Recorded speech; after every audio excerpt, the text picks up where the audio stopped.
கர்த்தருடைய வார்த்தைக்கு நேராக நாம் செல்வோம். Price the Lord. எத்தனை பேர் கர்த்தருடைய வார்த்தை கேட்கறதுக்கு ஆயத்தமா இருக்கிறீங்க? ஆமென்.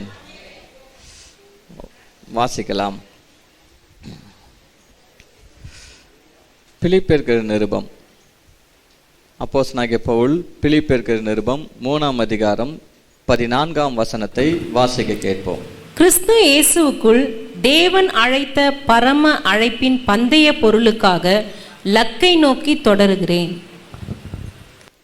கர்த்தருடைய பரிசுத்த நாமம் மகிமைப்படுவதாக. அப்போஸ்தலனாகிய பவுல் சொல்லுகிறார், கிறிஸ்து இயேசுவுக்குள் தேவன் அழைத்த பரம அழைப்பின் பந்தய பொருளுக்காக லக்கை நோக்கி தொடருகிறேன். அல்லேலூயா. கவனிங்கள், இதுல முக்கியமானது என்னன்னு கேட்டா, இன்னைக்கு செய்தியின் தலைப்பு பரம அழைப்பு. தலைப்பு என்ன தலைப்பு? பரம அழைப்பு, ஹெவன்லி காலிங். அப்படி இல்லாவிட்டால் ஹைலி காலிங் என்று வைத்துக் கொள்ளலாம். ஹெவன்லி காலிங், பரம அழைப்பு. எனக்கு அருமையான தேவனுடைய சனமே, ஆங்கிலத்தில் இப்படியா எழுதப்பட்டிருக்கு, I press toward the mark for the prize of the high calling of God in Christ Jesus. இதில் 3 பாகங்களாக இந்த வசனத்தை நான் கோடிட்டு காட்ட விரும்புகிறேன். முதலாவது த மார்க், ரெண்டாவது த பிரைஸ், மூன்றாவது the high calling. The mark, the prize, the high calling. The mark என்று சொல்லும்போது லக்கு, பிரைஸ் என்று சொல்லும்போது பந்தய பொருள், த ஹை காலிங் என்று சொல்லும்போது பரம அழைப்பு. சொல்லுங்க, லக்கு, பந்தய பொருள், பரம அழைப்பு. அல்லேலூயா. சரி, இப்போ இந்த வசனத்தை நாம் சரியாய் புரிந்து கொள்வோம். இங்கு அவர் சொல்லுகிறார், I press toward the mark for the prize of the high calling of God in Christ Jesus. I press என்ற வார்த்தையை யூஸ் பண்ணுகிறார். அதாவது தொடருகிறேன் என்ற அர்த்தம். தொடருகிறேன், தொடருகிறேன் என்றால் என்ன அர்த்தம்? இன் ஆர்டர் டு கேட்ச், அதை பிடித்து கொள்ளும்படியாக தொடருகிறேன். என்ன சொல்றாரு? கடைசியாக அந்த வசனத்தில் நாம் வாசிக்கிறோம், லக்கை நோக்கி தொடருகிறேன். தொடருகிறேன், தொடருகிறேன் என்ற வார்த்தையை கவனிங்க. ஐ ஃபாலோ, அதாவது தொடர்ந்து போகுதல், அதை தொடர்ந்து போகுதல். தொடருகிறேன் என்று சொன்னால் இன்னும் நான் அடைந்து விட்டேன் என்ற அர்த்தம் அல்ல. நான் அதை அடைந்து விட்டேன், அதை பிடித்து விட்டேன் என்ற அர்த்தம் அல்ல. தொடருகிறேன் என்று சொல்லும்போது இந்த இடத்துல அதை இன்னும் நான் அடைய வேண்டியது இருக்கிறது. நான் அடைய வேண்டியது இருக்கிறது. ஆகவே நான் என்ன செய்கிறேன்? தொடருகிறேன். அதை தான் 12ஆம் வசனத்தில் சொல்லுகிறார், நான் அடைந்தாயிற்று அல்லது முற்றும் தேறினவனானேன் என்று எண்ணாமல். கவனிங்க, இதை சொல்லுகிறது யார் என்று கேட்டால் அப்போஸ்தலனாகிய பவுல். இவர் நியாயப்பிரமாணத்தை, பழைய ஏற்பாட்டு புத்தகத்தை எல்லாம், தோராவை, அதாவது 5 புத்தகங்கள், தீர்க்கதரிசன புத்தகங்கள், இது எல்லாவற்றையும் நன்றாக கரைத்து குடித்தவர். நம்ம பாஷையில் சொல்ல போனா நன்றாக படித்தறிந்தவர். இப்படியாக அவர் ஒரு தேறின வேத பாரகனாக கூட சொல்லலாம். யார? அப்போஸ்தலனாகிய பவுலை. ஏனென்றால் அப்போஸ்தலனாகிய பவுலை குறித்து பிரதான அப்போஸ்தலனாக இருந்த அந்த பேதுரு சொல்லும்போது அவர் சொல்றாரு, பவுலை குறித்து அவர் அதிகமாக கற்று இருக்கிறதை குறித்து ஒரு இடத்துல அவர் குறிப்பிடுகிறார். வாசிக்கலாம்.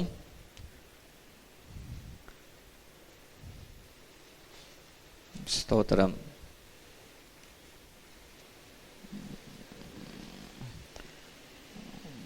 Praise the Lord. 2 பேதுரு 3:16 அவர் சொல்லும்போது, அதாவது 15 வாசிக்கும்போது, மேலும் நம்முடைய கர்த்தரின் நீடிய பொறுமையை இரட்சிப்பென்று எண்ணுங்கள். நமக்கு பிரியமான சகோதரனாகிய பவுலும் தனக்கு அருளப்பட்ட ஞானத்தினாலே இப்படியே உங்களுக்கு எழுதியிருக்கிறான். எல்லா நிருபங்களிலும் இவைகளை குறித்து பேசியிருக்கிறான். அவன் சொன்னவைகளில் சில காரியங்கள் அறிகிறதற்கு அரிதாயிருக்கிறது. கல்லாதவர்களும் உறுதி இல்லாதவர்களும் மற்ற வேத வாக்கியங்களை புரட்டுகிறது போல தங்களுக்கு கேடு வரத்தக்கதாக இவைகளையும் புரட்டுகிறார்கள். ஆதலால் பிரியம் கவனிங்க, அப்போஸ்தலனாகிய பவுலுடைய நிருபங்களை குறித்து அவர் சொல்லும்போது என்ன சொல்றாருன்னா, தனக்கு அருளப்பட்ட ஞானத்தினாலே இப்படியே எழுதி இருக்கிறார் சொல்லிட்டு 16 எல்லா நிருபங்களிலும் இவைகளை குறித்து பேசி இருக்கிறான். அவன் சொன்னவைகளில் சில காரியங்கள் அறிகிறதுக்கு அரிதா இருக்கிறது. அப்படின்னா என்ன அர்த்தம்னா, அப்போஸ்தலனாகிய பேதுருவினாலே புரிந்து கொள்வதற்கு அறிந்து கொள்வதற்கு அரிதா இருக்கிற காரியத்தையும் அப்போஸ்தலனாகிய பவுல் என்ன செய்கிறார், இங்கு குறிப்பிடுகிறதை பார்க்கிறோம். அப்படி என்றால் அவருக்கு இருந்த அந்த வேத ஞானம் இந்த இடத்துல வெளிப்படுகிறதை நாம் பார்க்கிறோம். எனக்கு அருமையான தேவனுடைய சனமே, கல்லாதவர்கள் மற்றும் உறுதி இல்லாதவர்கள் மற்ற வேத வாக்கியங்களை புரட்டுகிறது போல தங்களுக்கு கேடு வரத்தக்கதாக இவைகளையும் புரட்டுகிறார்கள் என்று அவர் சொல்லுகிறார். ஆகவே தான் நான் உங்களுக்கு சொல்லுகிறேன், அப்போஸ்தலனாகிய பவுல் நன்றாக தேறின ஒரு மனிதர், வேத வாக்கியங்களில் நல்லா தேறின ஒரு மனிதர். அவர் குறிப்பிட்டிருக்கிற காரியங்கள்லாம் தனக்கு அருளப்பட்ட ஞானத்தினாலே அவர் குறிப்பிட்டிருக்கிறார். இப்படியாக அவர் எழுதியிருக்கிற காரியங்களில் அவர் சொல்லும்போது, தன்னை குறித்து சொல்லும்போது நான் என்று சொல்லுகிறார். நான் அடைந்தாயிற்று அல்லது முற்றிலும் தேறினவனானேன் என்று எண்ணாமல். சொல்லுகிறவர் யார் என்பதை நாம் அறிந்து கொள்ள வேண்டும். சாதாரண ஒரு ஆள் கிடையாது, கல்லாதவர் கிடையாது, வேதத்தில் ஒன்றும் தெரியாதவர் கிடையாது. அப்போஸ்தலனாகிய பேதுருவினாலே புரிந்து கொள்வதற்கு அரிதாயிருக்கிற காரியங்களையும் அவர் குறிப்பிட்டிருக்கிறார் என்று சொல்லும்போது, அவருடைய அந்த வேத எழுத்துக்கள், அவருடைய ஞானம், அவருக்குள் இருந்த அந்த அபிஷேகம் அது எப்படிப்பட்டதா இருந்திருக்கிறது என்பதை நாம் அறிய வேண்டும். ஆகவே அப்படிப்பட்ட ஒரு மனுஷனே சொல்லுகிறார், நான் அடைந்தாயிற்று அல்லது தேறினவனான், முற்றும் தேறினவனானேன் என்று எண்ணாமல். நமக்கு இருக்கக்கூடிய ஒரு எண்ணம், இந்த எண்ணம் என்ன எண்ணம் இருக்கணும், என்ன இருக்கணும்? சில பேர் சொல்லுவாங்க, நான் 4 தடவை பைபிள் முடிச்சிட்டேன், 5 தடவை முடிச்சிட்டேன், 10 தடவை முடிச்சிட்டேன். அல்லேலூயா. ஒரு தடவை கூட பைபிள் முடிக்காதவங்க இருக்கிறீங்க இங்க. கவனிங்க, அதிகமாக பைபிள் படித்து முடித்தவங்க எத்தனை பேருன்னு கேட்டால் உங்களை எத்தனை பேர் சொல்ல முடியும்? குறைஞ்சது 5 முறையாவது நான் படித்து முடித்தேன் என்று சொல்லுவேன். கை தூக்குங்க பார்க்கலாம். முழுமையாக 5 முறை படித்து, 5 முறை படித்து முடித்தாலும் நமக்கு தெரியாத விஷயம் நிறையா இருக்குது. அல்லேலூயா. தெரியாத விஷயம் எவ்வளோ இருக்கிறது. இப்போது பவுல் என்ன சொல்கிறார்னா, நான் அடைந்தாயிட்டு, எல்லாத்தையும் நான் அடைஞ்சிட்டேன், முற்றிலும் நான் தேறினவன் ஆயிட்டேன், பர்ஃபெக்ட் ஆயிட்டேன், ஒரு குவாலிஃபைடு பர்சனாக மாறிட்டேன், தகுதியானவனாக மாறிட்டேன் அப்படின்னு நான் எண்ணாமல். இந்த எண்ணம் வரணுங்க. ஒரு முறை கூட பைபிள் படிக்காத நாம் என்ன நினச்சிக்கிறோம்? நமக்கு எல்லாமே பைபிள் தெரிஞ்சிடுச்சின்னு நம்ம நினச்சிக்கிறோம். அதனால என்னவோ தெரியல, வேத பாடத்துக்கு வரவே மாட்டுறோம். அதிகமாக ஆண்டவரோடு நெருக்கமாக இருக்கிறதா நினச்சிக்கிறோம். அதனால என்னவோ தெரியல, ஜெபத்துக்கெல்லாம் வரமாட்டுறோம். கவனிங்க, எனக்கு அருமையான தேவனுடைய சனமே, தேறின ஒரு மனுஷனே சொல்றாரு, நான் தேறினவனா ஆயிட்டேன்னு நான் எண்ணுகிறது இல்லை. இந்த எண்ணம் இருந்தால் தான் முன்னேறி செல்ல முடியும். எனக்கு எல்லாம் தெரியும், என்னத்த சொல்லிட போறாரு பெருசா, எனக்கு தெரிஞ்சதுதானே சொல்ல போறாரு என்று ஒருவேளை உங்கள் மனதில் நீங்கள் எண்ணுவீர்கள் என்று சொன்னால், அப்படிப்பட்டவர்களை குறித்து வேதம் என்ன சொல்லுதுன்னா, அவங்களுக்கு ஒன்றும் தெரியாதுன்னு வேதம் சொல்லுது. அப்படிப்பட்டவங்களுக்கு ஒன்றுமே தெரியாதுன்னு வேதம் சொல்லுது. எவனாவது ஒருவன் தன்னை ஒரு பொருட்டாக எண்ணினால், எல்லாம் தெரியும் என்று எண்ணினால், வேதம் சொல்லுது அவனுக்கு ஒன்றும் தெரியாது என்று நாம் அறிய வேண்டுமா. ஆகவே தான் எனக்கு அருமையான தேவனுடைய சனமே, இங்கு அப்படிப்பட்ட ஒரு மனிதனே சொல்லுகிறார். என்ன சொல்லுகிறார்னா, கிறிஸ்து இயேசுவினால் நான் எதற்காக பிடிக்கப்பட்டேனோ அதை நான் பிடித்து கொள்ளும்படி ஆசையாய் தொடருகிறேன். தொடருகிறேன் தொடருகிறேன் என்ற வார்த்தையை கவனிங்க. அல்லேலூயா. எதற்காக பிடிக்கப்பட்டேனோ என்று சொல்றார். அப்படின்னா என்ன அர்த்தம்? எதற்காக பிடிக்கப்பட்டேனோ. நிறைய பேருக்கு தெரியாது நான் எதுக்கு ரட்சிக்கப்பட்டேன். சில பேர் கேட்டு பாருங்க, எதுக்காக சிஸ்டர் ரட்சிக்கப்பட்டீங்க, எதுக்காக கர்த்தர் உங்களை பிடிச்சாரு, எதுக்காக ஆண்டவர் உங்களை பிடிச்சாரு. அவர் எங்க பிடிச்சார், நான் தான் பிடிச்சின்னுங்கிறேன்னு வாங்க. இல்லை, அவர் நம்மளை பிடித்திருக்கிறார். அவர் பிடிக்கலன்னா நம்ம இங்கே இருக்க மாட்டோமே இல்லையா. கொஞ்சம் யோசித்து பாருங்க, நம்ம பிடி எப்படிப்பட்ட பிடி கொஞ்சம் யோசித்து பாருங்க. இன்னைக்கு பிடிப்போம், நாளைக்கு விட்டுடுவோம். அதனால தான் அவர் பார்த்தா, நீ என்ன பிடிக்காத, நான் உன்னை பிடிச்சிக்கிறேன்னு சொல்லிட்டு நம்மளை பிடிச்சிட்டாரு. அல்லேலூயா. ஆகவே அவர் எதற்காக பிடித்திருக்கிறார், எதற்காக பிடித்திருக்கிறார்? ஒவ்வொருத்தரும் தங்களை குறித்து அறிந்திருக்க வேண்டும். அப்போஸ்தலனாகிய பவுல் சொல்றாரு, அவர் என்ன அவருக்கு ஊழியக்காரனாய் இருக்கும்படி என்ன அவர் பிடிச்சிட்டாரு. என்ன எதுக்காக பிடிச்சிருக்கிறாரு? அவருக்கு நான் ஊழியக்காரனாக சர்வெண்டா இருக்கும்படி என்ன பிடிச்சிட்டாரு. ஆகவே வாழ்நாள் முழுவதும் நான் அவருக்கு என்னவா இருக்க போறேன்? அவருக்கு சேவை செய்ய போறேன், அவருக்கு ஊழியம் செய்ய போறேன். அவர் எங்க போக சொல்றாரோ அங்க போவேன், எங்க நிக்க சொல்றாரோ அங்க நிப்பேன். ஹல்லேலூயா. ராஜாக்களுக்கு முன்னாடி போய் நிக்கணும்ன்றாரு, அங்க போய் நிப்பேன். ஹல்லேலூயா.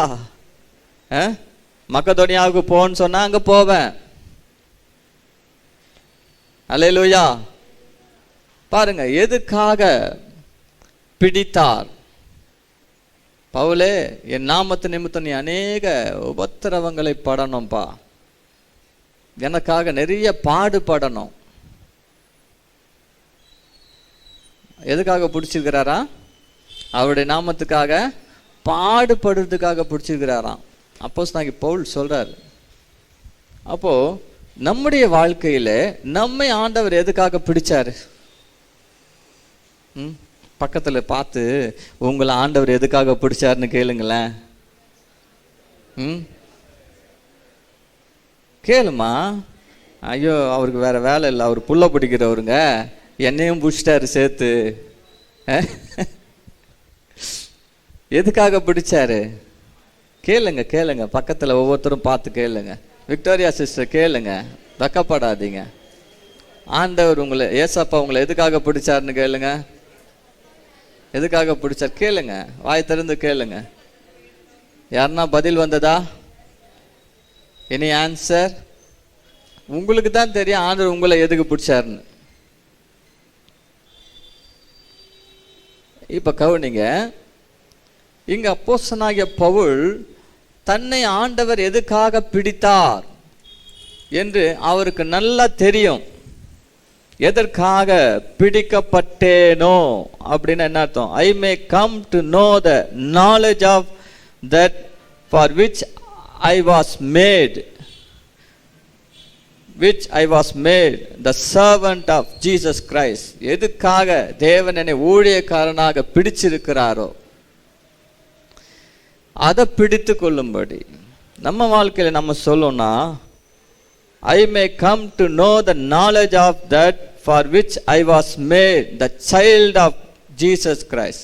இயேசு கிறிஸ்துவினுடைய பிள்ளையாக, அவருடைய மகனாக மகளாக இருக்கும்படி அவர் எதுக்காக என்ன பிடிச்சாரோ அதை நாம் பிடித்து கொள்ளும்படி. அல்லேலூயா, அல்லேலூயா. பாருங்க, நமக்கு ஒரு நாலேஜ் வேணும். என்ன நாலேஜ்னா, எதுக்காக ஆண்டவர் என்ன பிடிச்சாரு? எவனுக்கும் உதவாதவனா இருந்தேன், என்ன பிடிச்சிட்டாரு. இருக்குதுலையே பிரதான பாவியா இருந்தேன், என்ன போய் பிடிச்சிருக்கிறார். அவருக்கு பிரியமில்லாதவனாக, கெட்டவனாக, அநியாயக்காரனாக, துன்மார்க்கனாக இருந்தேன், அவர் என்ன போய் பிடிச்சிருக்கிறாரு. ஒன்றும் படிப்பறிவில்லாதவனாக இருந்தேன், என்ன போய் பிடிச்சிருக்கிறாரு. என்ன தான் என்கிட்ட எதிர்பார்க்குறாரு. அவருக்கு என்னால் ஆக வேண்டிய காரியம்தான் என்ன, என்னை வைத்து என்ன தான் செய்ய போகிறாரு. அந்த ஒரு நாலேஜ் நமக்கு வேணுமா வேணாவா? வேணும் இல்லை? அப்போ உங்களை சும்மாவா பிடிச்சாரு? கடலில் மீன் பிடிக்கிறவங்க கூட என்ன பண்ணுறான்? பிடிச்ச மீனெல்லாம் கூறு கட்டி விற்கிறான் இல்லையா? எதுக்காக பிடிக்கிறான்? சும்மா போய் டைம் பாஸ்க்காக பிடிக்கிறான் இல்லை, 4 காசு சம்பாதிக்கணும், பிஸ்னஸ் பண்ணணும்னு பிடிக்கிறான்.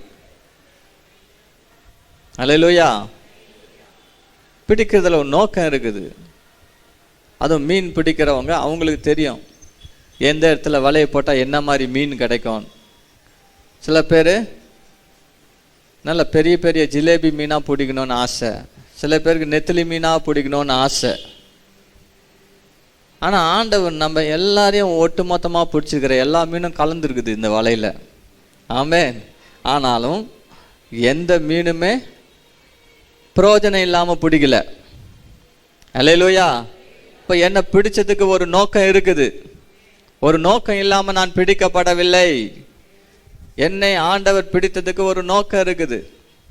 அந்த நோக்கத்தை நான் அறிந்து கொள்ள வேண்டும். எதுக்காக ஆண்டவர் என்ன பிடிச்சாரு? அப்போ இந்த அறிவு, இந்த நாலேஜ் எனக்கு இருந்தால் மட்டும்தான் நான் என்ன செய்ய முடியும்? நான் எதுக்காக பிடிக்கப்பட்டேனோ அதை நான் பிடித்து கொள்ள முடியும். அப்போ எதுக்காக பிடிக்கப்பட்டேனோ அதை பற்றிய ஒரு நாலேஜ், அறிவே இல்லாத நான் அப்போ எதை போய் பிடிச்சிக்குவேன்? நான் நிறைய பேர் பண்ணுற தப்பு என்ன அப்படின்னு கேட்டால், எதுக்காக பிடிக்கப்பட்டாங்கன்னு தெரியாததுனால எப்படியோ பிடிக்கப்பட்டுட்டாங்க. ஆனால் இப்போ எதை பிடிச்சிக்கணும்னு தெரியாமல் எதையோ பிடிச்சிக்கின்னு இருக்கிறாங்க. நான் சொல்கிறது புரியுதாப்பா? புரியுதா? நீங்கள் பிடிக்க வேண்டியது எதுவோ அதை பற்றிய அறிவு உங்களுக்கு இல்லாததுனால பிடிக்க வேண்டியதை பிடித்து கொள்ளாமல் தேவையற்றதை பிடித்து கொண்டு இருக்கிறோம். வீணானதை பிடித்து கொண்டு இருக்கிறோம். பிரயோஜனமற்றதை பிடித்து கொண்டு இருக்கிறோம். கர்த்தருக்கு பிரியமில்லாததை பிடித்து கொண்டு இருக்கிறோம். கர்த்தர் உங்களை பிடித்த நோக்கம் வாழ்க்கையில நிறைவேறாமல் போய்விடும். ஜாக்கிரதையா இருங்க. அழகாக எழுதி வைத்திருக்கிறார். என்ன சொல்றாரு பாருங்க. எதற்காக பிடிக்கப்பட்டேனோ அதை நான் பிடித்து கொள்ளும்படி ஆசையாய் தொடர்கிறேன். பாருங்க, பவுலை தேவன் எதற்காக பிடித்தார் என்பதை பவுல் அறிந்திருந்தார். பவுலுக்கு தேவன் தெரியப்படுத்தி இருந்தார். ஏன்னா அவர் கேட்டாரு, நான் என்னப்பா செய்யணும், உங்க சித்தம் என்ன? அவரு பிடிக்கப்பட்ட அந்த நிமிஷமே என்ன பண்ணார் தெரியுமா? நான் என்ன செய்ய சித்தமா இருக்கிறீன்னு கேட்டான். கேட்டானா இல்லையா? ஆண்டவர், நீ அங்கே போப்பா, உனக்கு சொல்கிறேன், ரொம்ப அவசரப்படுற, சொல்கிறேன். ஆண்டவரால் பிடிக்கப்பட்ட அடுத்த நிமிஷமே அவனுடைய கேள்வி, எதுக்காக என்ன பிடிச்சிங்க?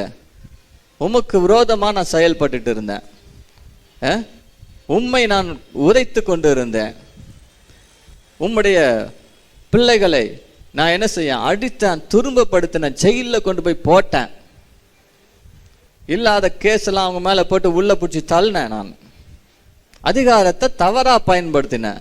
இப்படி இருந்த ஒரு மனுஷனை எதுக்காகயா பிடிச்சிங்க?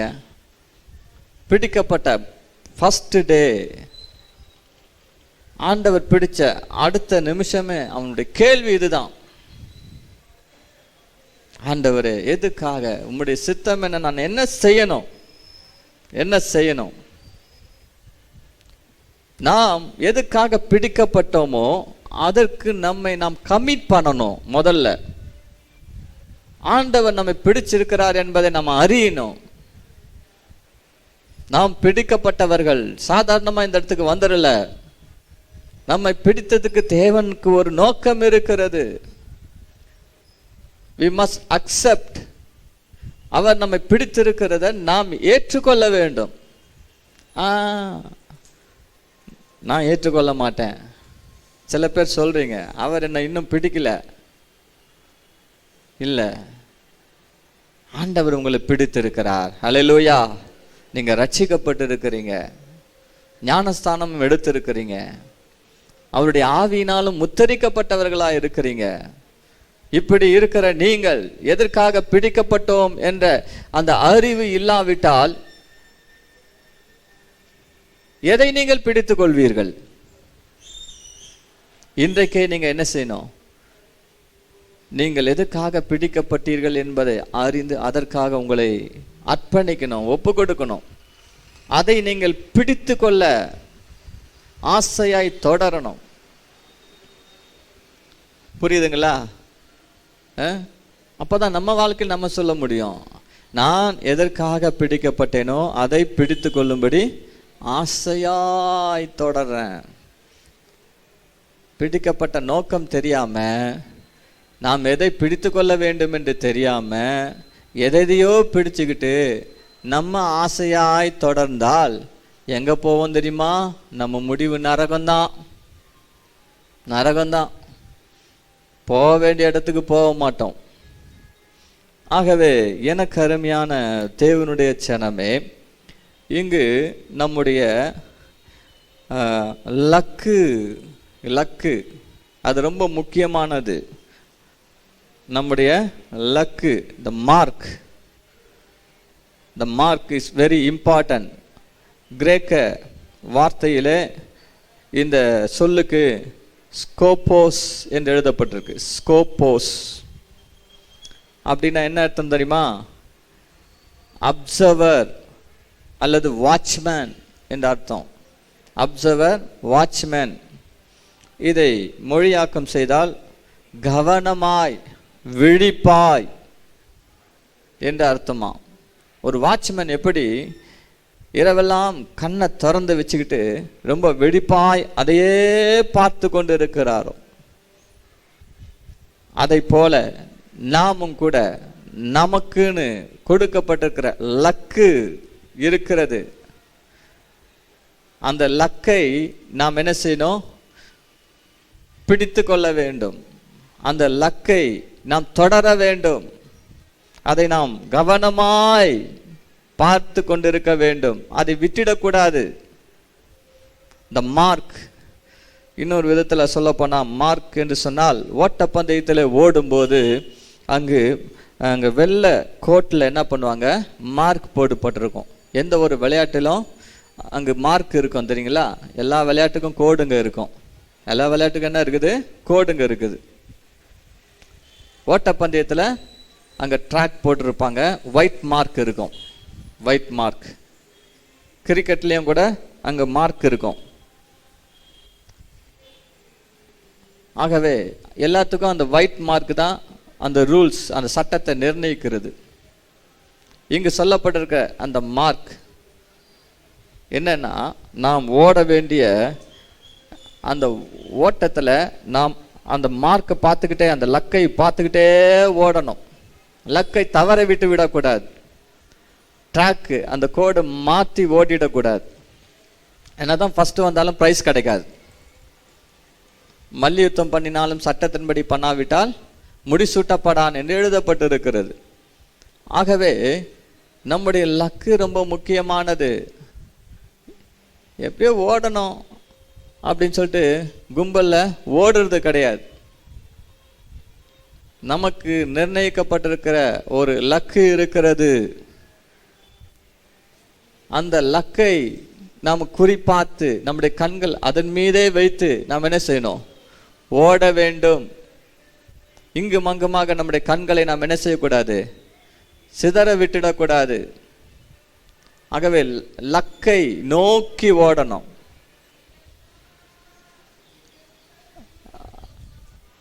அடுத்ததாக நம்ம என்ன பார்க்கிறோம்னா, பந்தய பொருள்.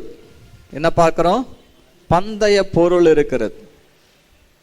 பந்தய பொருள் நிச்சயமாகவே ஒரு பந்தயம் என்று சொன்னாலே அந்த பந்தயத்துக்கான ஒரு பிரைஸ் இருக்க தானே செய்யும். கண்டிப்பாக அதுக்கு ஒரு பிரைஸ் இருக்கிறது, ஒரு பந்தய பொருள் இருக்கிறது. தேவனும் நம்மை இந்த பந்தயம், இது ஒரு பந்தயம் என்று சொல்றாங்க. பந்தயம் ஏன் சொல்றாங்கன்னா, கவனிங்க, பந்தயம் என்று சொன்னாலே அங்க என்ன இருக்கிறது? போட்டி இருக்கிறதுன்னு அர்த்தம். ஒரு ஆப்போனன்ட் இருக்கிறான் என்று அர்த்தம். ஆப்போனன்ட்னா என்ன அர்த்தம்? நமக்கு நம்மோடு கூட போராடக்கூடிய ஒரு எதிராளி இருக்கிறான் என்று அர்த்தம். புரியுதுங்களா? நம்மை பரிசு பெறக்கூடாதபடிக்கு நம்மை தடுக்கிற ஒருத்தன், நம்முடைய பரிசை தட்டி பறிக்கக்கூடிய ஒரு ஆப்போனன்ட், ஒரு எதிராளி நமக்கு இருக்கிறான் என்று அர்த்தம். ஆகவேதான் இதை பந்தயம் என்று சொல்லுகிறோம். சாத்தான் என் பந்தய பொருளை எடுத்து விடக்கூடாது, என் எதிராளி என் பந்தய பொருளை பறித்து விடக்கூடாது. அதிலே நாம் கவனமாய் இருக்க வேண்டும்.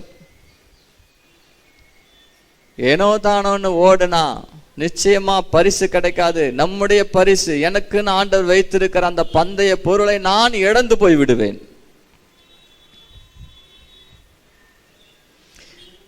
அருமையான ஒரு பாட்டு ஒன்று இருக்கு. என்ன பாட்டு?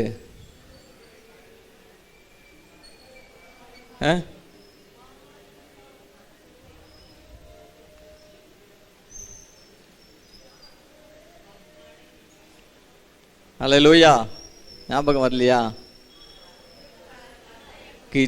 கிடைக்கும் நிச்சயம் கிரீடம் எனக்கு, சத்துரு கலதை கொண்டு போவதில்லை. கர்த்தர் கையில் நின்று அன்று நான் பெறுவேன், தூதர் கூட்டத்தின் மத்தியில். கர்த்தர் கையில் நின்று அன்று நான் பெறுவேன், தூதர் கூட்டத்தின் மத்தியில். கிடைக்கும் நிச்சயம். எத்தனை பேருக்கு அந்த அஷூரன்ஸ், அதாவது அந்த நிச்சயம் இருக்கிறது? எனக்கு கிடைக்கும், என் பரிசை நான் பெறுவேன். அல்லேலூயா. நன்றாக ஓடி ஓடி ஓடி தன்னை பரிசுக்காக ஆயத்தம் படுத்தின ஒரு ஓட்டப்பந்தய வீரன் நிச்சயமாய் சொல்ல முடியும், இந்த பந்தயத்துல நான் தான் வின் பண்ணுவேன். எப்படி அவனால் சொல்ல முடிகிறது? எப்படி அவனுக்கு கிடைக்கும் என்ற நிச்சயம் அவனுக்கு கிடைக்கிறது என்றால், அதற்காகவே வாழ்நாள் முழுவதும் அவன் பயிற்சி எடுத்திருக்கிறான். அதன் மேலேயே தன்னுடைய கண்களை அவன் பதித்திருக்கிறான். அதை அடைய வேண்டும் என்ற ஆசை அவனுக்கு இருந்ததினால் அவன் தொடர்ந்து தொடர்ந்து அவன் முயற்சி செய்து கொண்டே அதற்காக தன்னை ஆயத்தப்படுத்தி கொண்டிருக்கிறான். சும்மா அவனுக்கு அந்த நிச்சயம் கிடைச்சிடாது. இப்படியாக தன்னை ஆயத்தப்படுத்தினவன், தகுதிப்படுத்தினவன் தான், அதன் மேலே கண்ணை வைத்தவன் தான், அந்த லக்கை நோக்கி பார்க்கிறவன் தான் அதை அடைய முடியும். எல்லாரும் அதை அடைந்து விட முடியாது. இன்னைக்கு நம்முடைய பார்வை எங்க இருக்கிறது?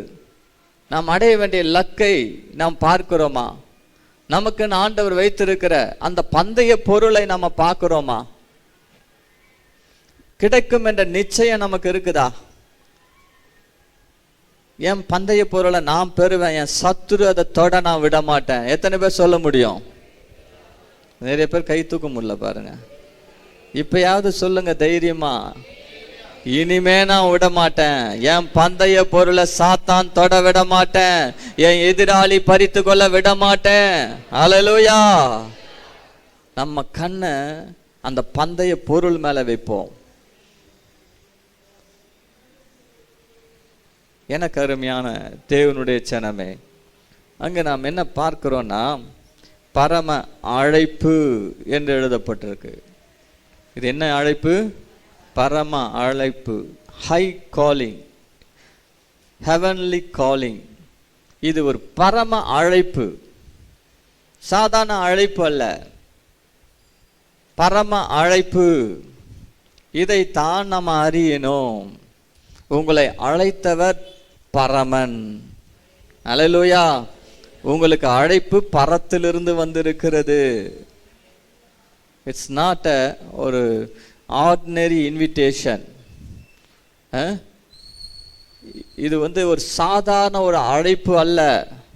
இந்த அழைப்பு எங்கிருந்து வந்திருக்குது? எங்கிருந்து வந்திருக்குது? பைடன் கிட்ட இருந்து வந்திருக்குதா?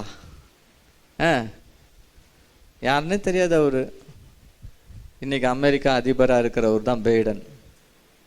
ட்ரம்ப்லாம் போயிட்டாரு. மோடி கிட்ட இந்த அழைப்பு வந்திருக்குதா? சொல்லுங்க. இல்லை ஜனாதிபதி கிட்ட இந்த அழைப்பு வந்திருக்குதா? எங்கிருந்து வந்திருக்கு இந்த அழைப்பு? பரலோகத்திலிருந்து வந்திருக்குது. Heavenly calling. ஆண்டவர் உங்களுக்கு இன்விடேஷன் கொடுத்துருக்கிறாரு. அல்லேலூயா. இன்விடேஷன். நமக்கு ஒரு பழக்கம் இருக்குதுங்க, நல்ல பழக்கம். என்ன பழக்கம்னு சொல்லுங்க பார்க்கலாம். சில பேருக்கு புரியுது, சில பேருக்கு புரியல. சொல்லுங்க, யாருன்னா சொல்லுங்க பார்க்கலாம். நமக்கு அழைப்பு வராவிட்டாலும் நம்ம அழைப்பு என்ன பண்ணுவோம்? போயிடுவோம் கல்யாணத்துக்கெல்லாம். அப்படிதானே? அப்படிதானே? இந்த புளியாந்தோப்புலாம் முக்காவாசி அப்படிதான் நடக்குது. நீ எனக்கு வைக்கலனாலும் நான் வருவேன். நான் அடைக்காவிட்டாலும் வருவேன். அடைக்காத அழைப்புக்கெல்லாம் போயின்னு இருக்கும். அடைக்காத இன்விடேஷனே வைக்க மாட்டாங்க. அப்படிப்பட்ட கல்யாணத்துக்கெல்லாம் நம்ம போகிறோம். அப்படிப்பட்ட ஃபங்க்ஷனுக்கெல்லாம் போகிறோம். எப்படி போகிறோம்? டிப் டாப்பாக போவோம். அழைக்கப்பட்டவர்கள் போலவே போகிறோம் இல்லையா? நான் தப்பு சொல்லலை, போங்க, தாராளமாக போங்க. உங்கள் சொந்தக்காரவங்க உங்களை அழைக்கலைன்னா கூட பரவாயில்ல, நம்ம போவோம். அப்படி தானே? ஆனால் நான் எல்லா அழைப்புக்கும் போக மாட்டேன். கவனிங்க, எனக்கு தகுதியான அழைப்புக்கு மட்டும்தான் போவேன். கவனிங்க, எனக்கு அந்த அழைப்பு தகுதியானதாக இருந்தால் மட்டும்தான் நான் அங்கே போவேன். நம்முடைய வாழ்க்கையிலே கவனிங்க, பல இடங்களிலிருந்து அழைப்பு வரும். எல்லா அழைப்புக்கும் நம்ம இணங்கி விடக்கூடாது. எல்லா அழைப்புக்கும் இணங்கி விடக்கூடாது. உங்களுக்கு நான் புரிகிறதா? முக்கியமாக வாலிப பிள்ளைகள், செல்ஃபோனில் ஒரு அழைப்பு வருது, I am waiting for you. யார் ஃபோனுன்னு தெரில, என்ன நம்பருன்னு தெரில. சரி, நம்ம என்ன பண்ணுவோம்? ஹூ ஆர் யூன்னு கேட்குறோம். உடனே அவங்க ரிசல்ட் அனுப்புகிறாங்க. உனக்காக இந்த இடத்துல நான் வெயிட் பண்ணுறேன், நான் யாருன்னு பார்க்கணுன்னா வந்து பாரு. ஒரு அழைப்பு கொடுக்குறாங்க இல்லையா? யாருன்னே தெரியாமலே நம்ம என்ன பண்ணுறோம்? போய் மாட்டிக்கிறோம். எனக்கு அருமையான தேவனுடைய சனமே, கவனிங்க, அழைக்கிறவர் யாரு, எங்கிருந்து அழைப்பு வருது, ஏன் அழைத்தாரு, இதை நம்ம அறியணும். வேதம் சொல்லுகிறது, உங்களை அழைக்கிறவர் பரிசுத்தர், உங்களை அழைக்கிறவர் உண்மையுள்ளவர், உங்களை அழைக்கிறவர் அவருடைய காருண்யத்தினாலும் மகிமையினாலும் உங்களை அழைத்திருக்கிறார். உங்களை அழைக்கிறவர் அவருடைய நித்திய ராஜ்யத்துக்கென்றும் அவருடைய மகிமை கண்டும் உங்களை அழைத்திருக்கிறார். அல்லேலூயா. உங்களை அழைக்கிறவர் பரிசுத்தமாய் வாழும்படி உங்களை அழைத்திருக்கிறார். அசுத்தத்திற்கல்ல, பரிசுத்தத்துக்கே உங்களை அழைத்திருக்கிறார் என்று வேதம் சொல்லுகிறது. எனக்கு அருமையான தேவனுடைய ஜனமே, நித்திய ஜீவனுக்கென்றே அவர் நம்மை அழைத்திருக்கிறார் என்று வேதம் சொல்லுகிறது. எதற்காக நம்ம அழைக்கப்பட்டோம்? யாரால அழைக்கப்பட்டோம்? இது எப்படிப்பட்ட அழைப்பு? இது பரம அழைப்பு. இந்த அழைப்பு எங்கிருந்து வந்திருக்குது? பரலோகத்திலிருந்து வந்திருக்கு. இந்த அழைப்பை நம்ம அசட்டை பண்ணணும்னா, இந்த அழைப்பை நம்ம உதாசீனப்படுத்தினோம்னா, வேற ஒரு அழைப்பு இருக்கிறது. நம்ம அழைக்கப்படாமலே அங்கே போயிடுவோம். எங்கே போவோம்? ஒருத்தன் இருக்கிறான், சாத்தான், அழைக்கப்படாமலே வரவன். நம்ம ஆண்டவர் ரொம்ப ஜென்டிலான ஆள். பாருங்க, இந்த வீடு கதவு திறந்துருந்ததுன்னு வச்சுக்கோங்க. கதவு திறந்துருந்தா திறந்த வீட்டில் நாய் நுழைஞ்சிரும். நாய் கேட்குமா? இந்த வீட்டுக்குள்ளே போகலாமா வேணாமான்னு பார்க்க. திறந்துருந்தா எந்த நாயும் நுழைஞ்சிரும், எந்த பேயும் நுழைஞ்சிரும். ஆனால் நம்ம ஆண்டவர் அப்படி கிடையாது. கதவு திறந்துருந்தா கூட கதவு தட்டுவார். டக் டக் டக் டக். என் சத்தத்தை கேட்டு ஒருவன் கதவை திறந்தால்னா என்ன அர்த்தம்?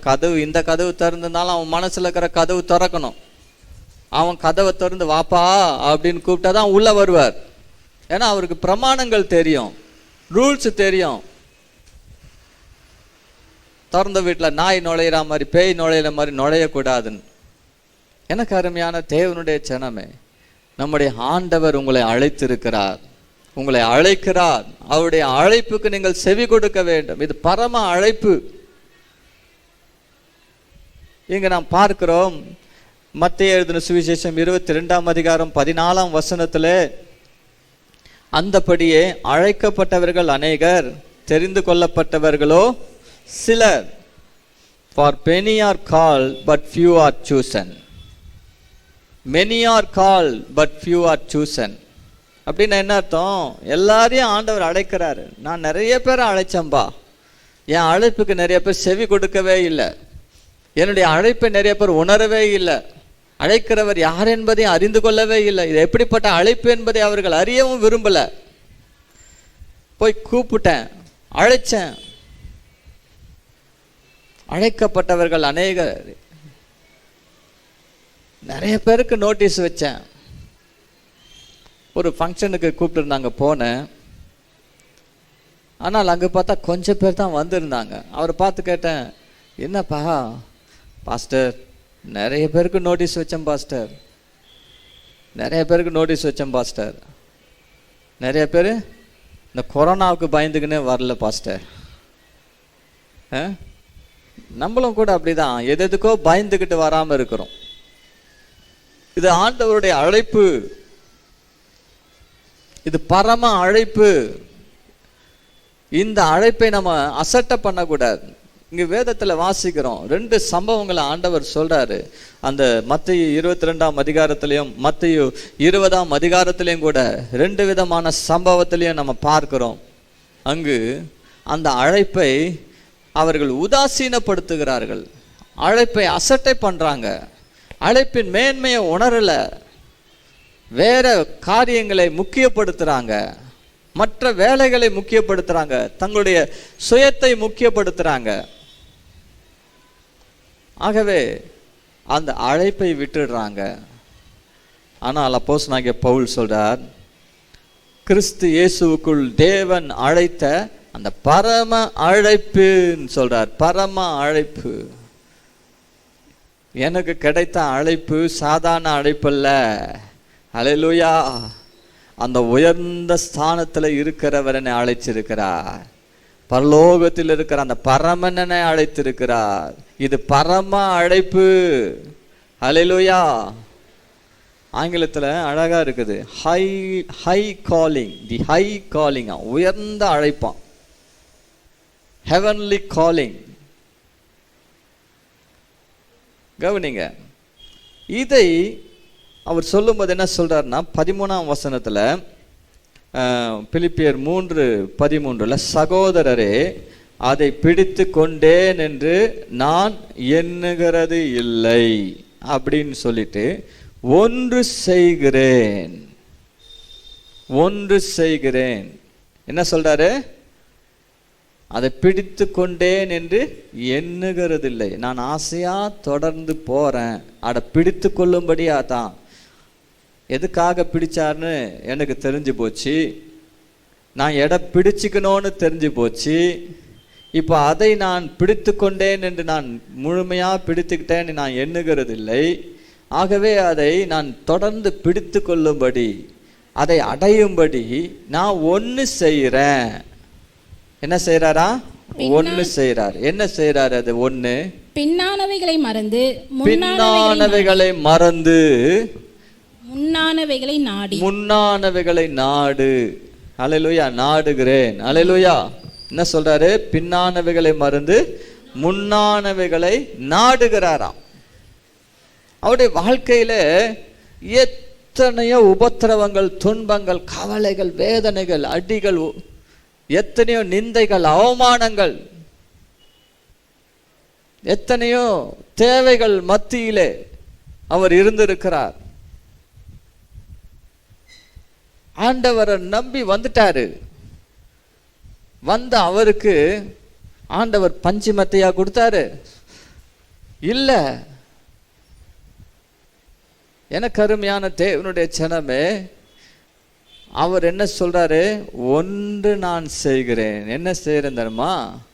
பின்னானவைகளை மறந்து, ஆமா, முன்னானவைகளை நாடுகிறேன் என்று சொல்றார்.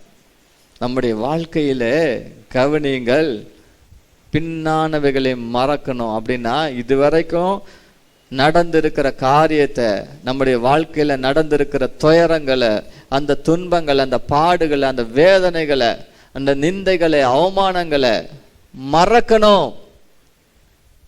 அதை மறக்கணும். நிறைய பேர் மறக்காம இருதயத்திலே வச்சுனுக்கிறதுனால தான் முன்னாடி போக முடியல. பிடித்து கொள்ள வேண்டியதை பிடித்து கொள்ள முடியாம இருக்கிறீங்க. அதுதான் உங்களுக்கு தடையா இருக்கிறது. எவ்வளவு காலம்தான் அதை நினைச்சுக்கிட்டே இருப்பீங்க? எவ்வளவு காலம்தான் அதை பத்தியே பேசிக்கிட்டு இருப்பீங்க? எவ்வளவு காலம்தான் உங்களுடைய இருதயத்துல அந்த கவலைகளை, வேதனைகளை வைத்து கொண்டு இருப்பீங்க? அதை மறக்க வேண்டாமா? நீங்க எதற்காக அழைக்கப்பட்டீங்க என்பதை நீங்க உணர வேண்டாமா? எதை நீங்கள் பிடித்து கொள்ள வேண்டுமா அதை பிடித்து கொள்ள வேண்டாமா?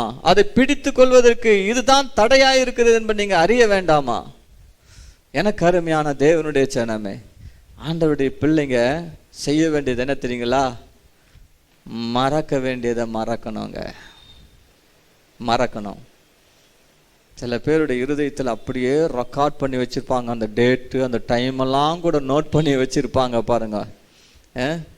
மறக்கவே மாட்டாங்க. நிச்சயமா சொல்றேன், நீங்க முன்னேறவே மாட்டீங்க. எல்லாரும் கிடையாது, மறக்காதவங்க. பின்னானவைகளை மறந்து முன்னானவைகளை நாடி. ஆண்டவர் உங்களுக்காக நிறைய புதிய காரியத்தை அவர் வைத்திருக்கிறார். நீங்கள் முன்னானவைகளை நாட வேண்டும், முன்னேறி செல்ல வேண்டும். உங்களுக்காக ஆண்டவர் வைத்திருக்கிற அந்த புதிய காரியங்களை நீங்கள் அறிய வேண்டும். இன்னும் பழையதையே நீங்கள் பேசிக் கொண்டிருக்க கூடாது, பழையதையே நினைத்து கொண்டிருக்க கூடாது. அதை மறக்க வேண்டும். அல்லேலூயா.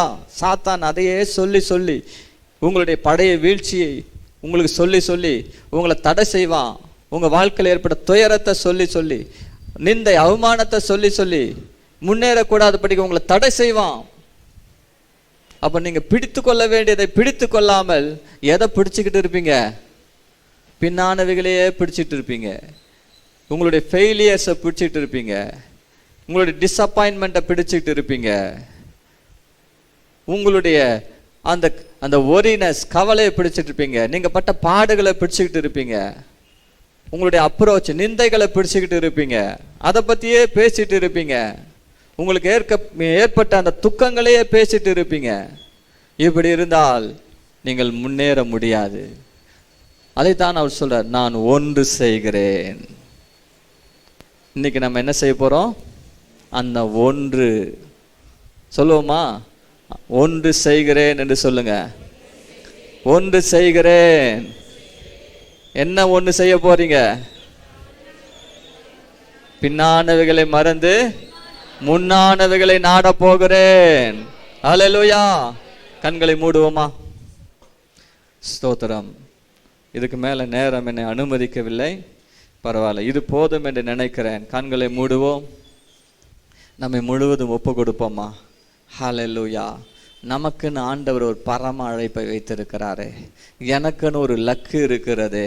ஓ ஸ்தோத்திரம், எனக்குன்னு ஒரு பந்தய பொருள் இருக்கிறது, நான் அதை விட மாட்டேன். ஹல்லேலூயா. ஓ என் அழைப்பை நான் அசட்டை பண்ண மாட்டேன், அதை உதாசீனப்படுத்த மாட்டேன், அதை நான் பிடித்து கொள்வேன். எதுக்காக ஏசப்பா என்னை பிடிச்சாரோ அதை நான் பிடித்து கொள்வேன். நான் பிடிக்கப்பட்டதன் நோக்கத்தை நான் அறிந்து கொள்வேன்.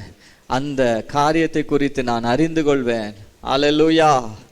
எல்லாரும் முழங்கால் படிடுவோம். ஸ்தோத்திரம் ஸ்தோத்திரம். இதுவரையிலும் ஏனோ தானோ என் வாழ்க்கையில நான் வாழ்ந்துட்டேன். எதையோ நான் பிடித்து கொண்டு இருக்கிறேன். நான் பிடிக்க வேண்டியதை பிடித்து கொள்ளாம எதையோ நான் பிடித்து கொண்டு இருக்கிறேனே. என்னை மன்னிங்கப்பா, என்னை மன்னிங்க ஆண்டவரே. இனிமே ஆண்டவரே சப்பா, அப்போஸ்தலனாகிய பவுலை போல நான் என்ன செய்ய சித்தமா இருக்கிறீரோ அதை எனக்கு வெளிப்படுத்துங்கப்பா. எதுக்காக என்னை பிடிச்சிருக்கிறீங்க என்ற அறிவை எனக்கு ஆண்டவரே வெளிப்படுத்துங்கப்பா. ஆண்டவரே, நான் அதை அறிய விரும்புறேன்ப்பா, அதை நான் பிடிச்சுக்க விரும்புறேன்ப்பா, அதை ஆசையாய் தொடர விரும்புறேன்ப்பா. அல்லேலூயா. பின்னானவைகளை நான் மறக்கணும் ஆண்டவரே, எனக்கு அந்த கிருபையை தாங்கப்பா. முன்னானவைகளை நாடணும் ஆண்டவரே. ஓ ஸ்தோத்திரம். என்னை தடுக்கிற இந்த தடைகளை எல்லாம் கர்த்தர் நீக்கி போடுங்கப்பா, நீக்கி போடுங்க. இந்த பரம அழைப்பை நான் இழந்து போய்விடக் கூடாதப்பா. ஓ ஸ்தோத்திரம். அழைக்கப்பட்டவர்கள் அநேக, ஆனால் தெரிந்து கொள்ளப்பட்டவர்களோ சிலர் என்று எழுதப்பட்டிருக்கிறது. அந்த சிலரில் நான் காணப்பட வேண்டும் ஆண்டவரே. ஓ ராதாரலாபா ஷபா தீபாலாபா கரபலரா துரண மாங்கரதுரிபி ஆக்கபௌரி அந்தரபா. ஒப்பு கொடுப்போமா, ஒப்பு கொடுப்போம். தேங்க்யூ ஜீசஸ், தேங்க்யூ லா. நன்றி தகப்பனே. அப்பா, எங்களோடு பேசுனீங்களப்பா, உமக்கு நன்றி அப்பா. நன்றிப்பா, நன்றி அப்பா. தகப்பனே உமக்கு நன்றி. அல்லேலூயா. ஜெபம் பண்ணுவோம். பின்னானவை மறந்தே முன்னோக்கியே ஓடு, கண்மலை கிறிஸ்துவின் மேல் கண் பதித்தோடு. பின்னானவை மறந்தே முன்னோக்கியே ஓடு, கண்மலை கிறிஸ்துவின் மேல் கண் பதித்தோடு. பாரம் பாவம் தள்ளிலக்கை நோக்கி நேராய் ஓடு, தேவன் நியமித்த ஓட்டம். பாரம் பாவம் தள்ளிலக்கை நோக்கி நேராய் ஓடு, தேவன் நியமித்த ஓட்டம். எச்சமயத்திலும் சாத்தான் இடரல் செய்யினோம், நிச்சயத்துடனே ஓடி பெறுவாய் பரிசை. எச்சமயத்திலும் சாத்தான் இடரல் செய்யினோம், நிச்சயத்துடனே ஓடி பெறுவாய் பரிசை. பாரம் பாவம் தள்ளிலக்கை நோக்கி நேராய் ஓடு, தேவன் நியமித்த ஓட்டம். பாரம் பாவம் தள்ளிலக்கை நோக்கி நேராய் ஓடு, தேவன் நியமித்த ஓட்டம். அன்பின் பிதாவே, நன்றியோடு துதிக்கிறோம், ஸ்தோத்திரிக்கிறோம். இந்த வருஷ கடைசியில கர்த்தர் ஆண்டவரே எங்கள் அழைப்பை நாங்கள் புதுப்பித்துக் கொள்ளும்படியா எங்களோடு கூட நீர் பேசியிருக்கிறீர் ஆண்டவரே. இயேசுவே ஸ்தோத்திரம், ஸ்தோத்திரம், ஸ்தோத்திரம் அப்பா. பவுலை போல நாங்களும் எதற்காக பிடிக்கப்பட்டு இருக்கிறோமோ அதை பிடித்து கொள்ளும்படியாய் ஆண்டவரே ஆசையாய் தொடர உதவி செய்யுங்கப்பா. இன்றைக்கு ஆண்டவரே அநேகருடைய பிடிப்பு தவறி போயிருக்கிறதை நீர் அறிந்து இந்த நாளிலே நீர் பேசியிருக்கிறீர் ஆண்டவரே. கர்த்தரப்பா ஆண்டவரே, இந்த நாளிலே கூட எங்கள் இருதயத்தை நாங்கள் தொடர்ந்து கடினப்படுத்தி கொள்ளாதபடிக்கு அந்த உணர்வோடு கூட உடைய வார்த்தைக்கு செவி கொடுக்க கீழ்ப்படிய எங்களுக்கு உதவி செய்யுங்கப்பா. ஆண்டவரே, எங்கள் அழைப்பை நாங்கள் உறுதிப்படுத்தி கொள்ளும்படியாய் உதவி செய்யுங்க. அழைக்கப்பட்டவர்கள் அநேகர், தெரிந்து கொள்ளப்பட்டவர்களோ சிலர் என்று இருக்கிறதப்பா. ஆண்டவர், அந்த சிலராகிய தெரிந்து கொள்ளப்பட்ட கூட்டத்திலே இருந்து ஆண்டவர் அந்த லக்கை நாங்கள் அடையும்படியாய் கவனமாய் விழிப்பாய் இருந்து ஆண்டவரே அதை நாங்கள் பெற்றுக்கொள்ள உதவி செய்யுங்கப்பா. அந்த பந்தய பொருளை நாங்கள் பெற்றுக்கொள்ள கூடாதபடிக்கு எங்கள் வாழ்க்கையில வருகிற எல்லா சோர்வுகள் தடைகளை மேற்கொள்ளும்படியாய் கர்த்தர் உதவி செய்யுங்க ஆண்டவரே. ஸ்தோத்திரம், ஸ்தோத்திரம், ஸ்தோத்திரம். கர்த்தர் எங்களை எந்த அழைப்பிலே வைத்திருந்தீர் என்றதை ஆண்டவரே சிந்திக்கத்தக்கதான ஒரு கிருபையை இந்த நாளிலே நீர் கொடுங்கப்பா. ஆண்டவரே உமக்கு ஸ்தோத்திரம், ஸ்தோத்திரம். இதுவரையிலும் ஆண்டவரே அப்பா, அந்த ஓமையிலே நாங்கள் வாசிக்கிறது போல சாக்கு போக்குகளை சொல்லி ஆண்டவரே அப்பா ஸ்தோத்திரம், அந்த அழைப்பை அசட்டை பண்ணின காரியத்தை கர்த்தர் கிருபையாய் மன்னித்து இனி வருகிற நாட்களிலாவது நாங்கள் எதற்காக பிடிக்கப்பட்டிருக்கிறோம் என்பதை அறிந்து உணர்ந்து செயல்பட உதவி செய்யுங்க. இந்த திருக்கரத்திலே ஒப்பு கொடுக்கிறோம் இயேசுவின் நாமத்தில் பிதாவே, ஆமென். நம்ம எல்லாரும் எழுந்து நிற்போம். ஸ்தோத்திரம். Thank you Jesus. தேவனாகிய கர்த்தர் நாளிலும் நம்மோடு கூட பேசி நம்முடைய அழைப்பை நாம் உணரும்படி, எதுக்காக அவரால் நம்ம பிடிக்கப்பட்டோமோ அந்த நோக்கத்தை நாம் அறியும்படி, அதை பிடித்து கொள்ளும்படி கர்த்தர் நம்மோடு கூட பேசியிருக்கிறார். நம்முடைய வாழ்க்கையில் நாம் ஒரு சீரமைக்கப்பட்டவர்களாக நாம் மாற வேண்டும். நம்முடைய வாழ்க்கை, ஆவிக்குரிய வாழ்க்கை சீரமைக்கப்பட வேண்டும். மறுபடியும் கர்த்தரிடத்தில் நாம் திரும்ப வேண்டும். அல்லேலூயா, ஸ்தோத்திரம், ஸ்தோத்திரம், ஸ்தோத்திரம். தேவனாகிய கர்த்தர் தாமே நமக்கு வேண்டிய கிருபையை தர வேண்டும். நம்மை அழைத்தவர் எப்படிப்பட்டவர் என்பதை நாம் அறிய வேண்டும். நம்மை அழைத்திருக்கிறவர் எதற்காக அழைத்திருக்கிறார் என்று அறிய வேண்டும். எங்கிருந்து அழைக்கப்பட்டிருக்கிறோம் என்பதை நாம் அறியணும். எங்கிருந்து அழைக்கப்பட்டிருக்கிறோம்? அந்தகார இருளிலிருந்த நம்மை ஆச்சரியமான ஒளிக்கு நம்மை அழைத்திருக்கிறார். அந்தகார இருளிலே இருந்தோம், இப்பொழுது ஆச்சரியமான ஒளியினிடத்துக்கு நாம் வரவழைக்கப்பட்டிருக்கிறோம். எதுக்காக இந்த ஆச்சரியமான ஒளிக்கு தேவன் என்னை அழைத்திருக்கிறார்? நான் எப்படி வாழணும் என்பதை நாம் அறியணுமே. நம்மை ஒப்பு கொடுப்போமா? இதுதான் உண்மையான கிறிஸ்தவ வாழ்க்கை. ஹல்லேலூயா. நமக்குன்னு ஒரு லக்கு நியமிக்கப்பட்டிருக்கு. நமக்குன்னு ஒரு பந்தய பொருள் இருக்கிறது. ஓ ஸ்தோத்திரம். இது ஒரு பந்தயம். எனக்கு ஒரு ஆப்போனண்ட் இருக்கிறான், எதிராளி இருக்கிறான்.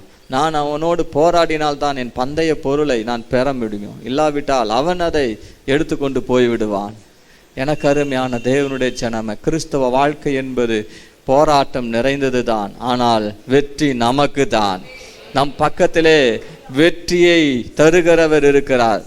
எல்லாவற்றையும் வெற்றி பெற்றவர், ஜெயித்தவர் எனக்கு ஜெயத்தை வைத்திருக்கிறார்.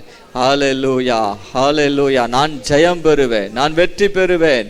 தோல்வி என்பதே எனக்கு இல்லை. ஹல்லேலூயா. Thank you Lord. நன்றி ஆண்டவரே. கர்த்தர் நமக்கு கொடுத்த வார்த்தைக்காக கரங்களை உயர்த்தி கர்த்தரை ஸ்தோத்திரம் பண்ணுவோம். பிதாவாகிய தேவனை ஸ்தோத்திரம் பண்ணுவோம். கர்த்தராகிய இயேசு கிறிஸ்துவை ஸ்தோத்திரம் பண்ணுவோம். பரிசுத்த ஆவியாகிய தேவனை ஸ்தோத்திரம் பண்ணுவோம். என் ஆத்துமாவே கர்த்தரை ஸ்தோத்திரி, முழு உள்ளமே அவருடைய பரிசுத்த நாமத்தை ஸ்தோத்திரி. என் ஆத்துமாவே கர்த்தரை ஸ்தோத்திரி, அவர் செய்த சகல உபகாரங்களை மறவாதே. ஆமேன், ஆமேன். நம்முடைய கர்த்தராகிய இயேசு கிறிஸ்துவின் கிருபையும் பிதாவாகிய தேவனுடைய அன்பும் பரிசுத்த ஆவியானவருடைய ஐக்கியமும் என வந்திருக்கிற நம்ம எல்லாரோடும், வீட்டிலிருந்து இந்த கான்ஃபரன்ஸ் கால் மூலமாக தேவனுடைய செய்தியை கேட்ட அனைவரோடும் கூட கர்த்தருடைய வருகை மட்டும் அவரை முகமுகமாய் தரிசிக்கும் நாள் வரையிலும் இருப்பதாக. Amen, amen. God bless you. கர்த்தர் உங்கள் எல்லாரையும் ஆசீர்வதிப்பார். Praise the Lord. ஒருவரை சந்தித்து வாழ்த்துக்களை தெரிவித்துக் கொள்ளுங்கள்.